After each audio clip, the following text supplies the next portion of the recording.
yeeg Mamadou Mouhamed Ndiaye. jërë ngeen jëf ndakaaru ak kees gi ñu soloon ci kees dañuy wéy di des ca kees ga ba léegi ubbi l'observateur couvre-feu gi ñu tegoon ci ndakaaru ak ca kees gannaaw ba mu jeexee état bi dàbbaliyaat na ko dañu koy wéyal ba samedi ñaar fukki fan ci weeru février atum 2021 président de la république Macky Sall moo proclamé état catastrophe sanitaire ministre intérieur jërub arrêté ngir ñu wéyal couvre-feu bi ba ca kanam Walf Quotidien nañu boole kookit ya ñu doon aaye yépp ci réew mi nee nañu tey ji la ñu ko gën a aaye muy ngénte yi di céet yi réception yi xew-xewi diine yi ci gàttal lépp loo xam ne day jur ay ndaje ki daje Macky Sall kuraan na ko source wa moom gisee ko neneen mu di feetkat yi maanaam ñi bëgg feetu ci seen xol ay mbumbaay ki rumbaay fatwa ñu leen tegaloon ba léegi teggiwuñu ko journal bi nañu suñum réew di Sénégal léegi tey mu yegg ci juróom-benn téeméeri bakkan yu rot ci réew mi ndax coronavirus bi démb rek fukk faatu nañu fi téeméeri ka coronavirus ak fanweer ak ñett yu yeesit feeñ nañu fi libération nañu guddi ñu toll li woppi coronavirus ji tëral ci réew mi boo doon xayma seenub lim ñu ngi toll ci ñetti junniy doomi aadama ak juróom-benn téeméer ak juróom-benn fukk ak ñeent La Tribune bi nañu Macky Sall waxal ndax wax jot na heure bi romb na garaaw ci musiba ci lañu jëm nekk coronavirus yi ñoo ngi gën di takkarnaasi ci réew mi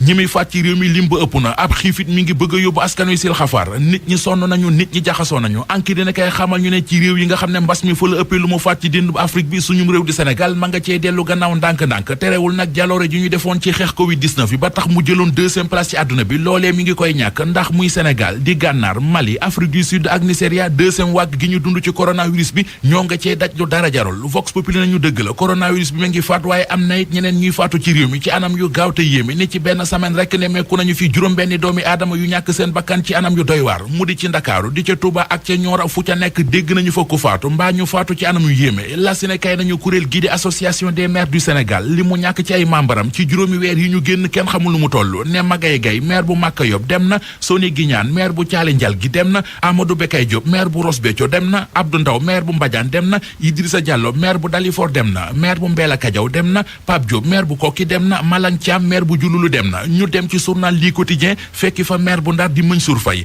ubbil yéenekaay bi journal bi nee nañu la ñu ko santoon moom Mansour Faye mu di ceeb ak diwlin maanaam dundi gi mu fi doon séddale di aide d'urgence alimentaire gi mu wax nu mu ko doxalee lu ca nekk mu wax fan la ko dugal lii quotidien nee nañu Mansour Faye def na ko ba boole ko ak i justificatif am comité suivi fond force Covid 19 gi général François Ndiaye jiite ñoo ko xamle ñoo wax ne Mansour Faye ma ne woon ministre développement communautaire ak équité territoriale rendre na compte ba boole ko ki preuve yuy firndeel ni mu doxalee aide d'urgence alimentaire gi di ndimbali nguur gi doon baaxee askan wi seeni gët xonxoon ci jamonoy mbas mi tàggat yaram ak journal record mi xëye footballu Angleterre Chelsea ak Wolverhampton la ñu yéenekaay bi nañu danañu football tey ji 6 heures ci ngoon journal bi nañu Edouard Mendy ak i gaayam di waa Chelsea ginnaaw jëluy takarnaase yi ñu nekkee fan yi ba tax ñu dàqoon seenub entraîneur Frank Lampard ci match-up tey bi ci la ñu mën a jekkalaatee seen toogaay ci la ñu mën a defaruwaat stade yéenekaay moom it xëy ànd ak record yéenekaay di waxtaanee footballu Angleterre journal stade li mu ñu bindal ci xëtamu njëkk moo di Manchester City dóor na kurpañ bu dal bu nuppi teg pression Manchester United ki dundul benn pression sunu lamb nee nañu moo di mbër mi di Ama Baldé mi ngi dalal xelu ay fansam boole ko ki di leen wax lu ñu mën a dégg sëll bu ndaw di Ama Baldé mi ngi xamal ay fansam ci sunu lamb ne bu ñu tiit bu ñu ragal ndombal tànk roi des arènes ga ca tànk Modou Lo dana dem duma ko daan ko tekki ndombal tànk li takkal ko boppam